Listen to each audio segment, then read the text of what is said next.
Time is a river that drowns us all. Or so they say, but there are some among us who have learned how to swim. We are living in the year 2026. A world of artificial intelligence, self-driving cars, and Mars colonies. But walking among us, often unnoticed, are the living ghosts of a forgotten era. We call them Centenarians. Do they still exist? Are there really people in the United Kingdom and the United States who have lived for more than a century? The answer is not just yes. The answer is staggering. In 2026, the United States is home to nearly 110,000 people over the age of 100 in the United Kingdom. To understand a 100-year-old in 2026, you have to understand when they were born. They were born around 1926. Think about that. When they opened their eyes, television did not exist. Penicillin did not exist. There were no commercial airplanes crossing the Atlantic.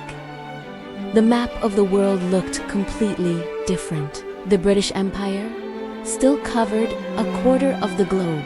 In the United States, they were children during the Great Depression. Ask a 100-year-old in Ohio or Kansas today, and they will tell you about the dust. They remember eating soup made of nothing but water and potatoes. They remember wearing clothes made out of flour sacks. This hardship forged a layer of steel in their souls. This is why they are still alive. They learned how to survive when they were 5 years old. Let's travel to Loma Linda, California. This is known as a blue zone, a place where people live abnormally long lives. Here, we meet the Supercentenarians, those over 110. In 2026, you can walk into a nursing home in Florida or a ranch in Texas and find men who fought in World War II. But they are disappearing fast. These men stood on the beaches of Normandy in 1944. Today, they sit in wheelchairs, their bodies frail, skin like parchment paper. But their eyes are sharp. Ask them about the modern world, and they laugh. One centenarian from New York recently said, "We survived Hitler, we survived the Cold War, and we survived the Spanish flu." We are not afraid of the future. In the USA, these elderly people are often seen as symbols of the greatest generation. But they are also lonely. The world has moved too fast for them. Their friends are dead. Their spouses are dead. Even their children are now in their 70s and 80s. They are the last leaves clinging to the winter tree. Chapter 3. The British Stoics cross the ocean to the United Kingdom. The vibe here is different. In the UK, living to 100 is a matter of stubborn pride. There is a tradition in Britain. When you turn 100, you receive a telegram, now a card from the monarch. For decades, it was from Queen Elizabeth. Now, in 2026, it is from the King.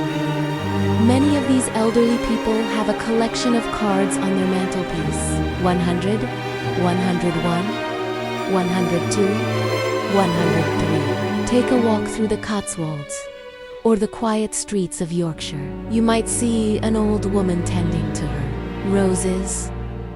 She looks fragile, but she lived through the Blitz. She remembers the sound of the German bombs falling on London in 1940. She remembers sleeping in the underground train stations for safety. She remembers the rationing when you were allowed only 1 egg a week. The British attribute their long life to stoicism. They don't complain. They drink their tea. They keep calm and carry on. There is a famous story of a 104-year-old man in Liverpool who still goes to the pub every Friday. When asked his secret, he said, "I never worry about things I cannot change. And I add a drop of whiskey to my tea." Chapter 4. The Secret of the Century. So, What keeps them alive in 2026? Scientists in Boston and London are studying their blood. They are looking for the Methuselah gene. But the Centenarians tell a different story. They don't talk about genetics. They talk about purpose. Almost every person over 100 in the UK and USA has a routine. They wake up at the same time. They eat the same breakfast.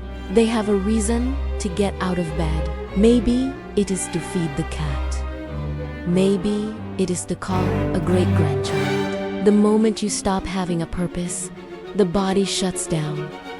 But there is a darker side to this longevity. In 2026, we have kept their body alive with advanced medicine. But their hearts are heavy. They live in a world they no longer recognize. They see people staring at phones instead of talking. They see families breaking apart. A 102-year-old woman in Chicago said, "I have lived too long. I am a stranger in my own country." Chapter 5. The final lesson. Why should we care? Why should a young person in 2026 care about an old person in a care home? Because they are the only ones who know how the story ends. They know that money doesn't matter in the end. They saw the richest men on Wall Street jump out of windows in 1929. They know that power is temporary. They saw Hitler, Stalin, and Churchill rise and fall. They know that the only thing that remains is love. In the UK and USA today, there is a movement to interview these people before they are gone. Because once the last person born in the 1920s dies, the link to that world is broken forever. We will no longer have anyone who remembers the silence before the digital age. Conclusions? Yes, they are still here. They are sitting on park benches in Central Park. They are drinking tea in English cottages. They are watching the sunset in California nursing homes. They are the Iron Men and the Iron Women.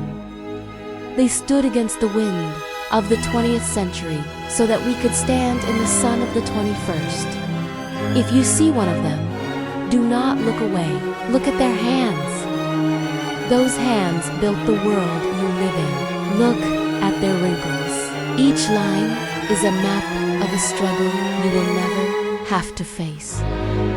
They are the last witnesses, and they are watching us, wondering what we will do with the time they gave us. Thanks for watching. If you liked it, please like, comment, and subscribe. I'll see you in the next video. Bye!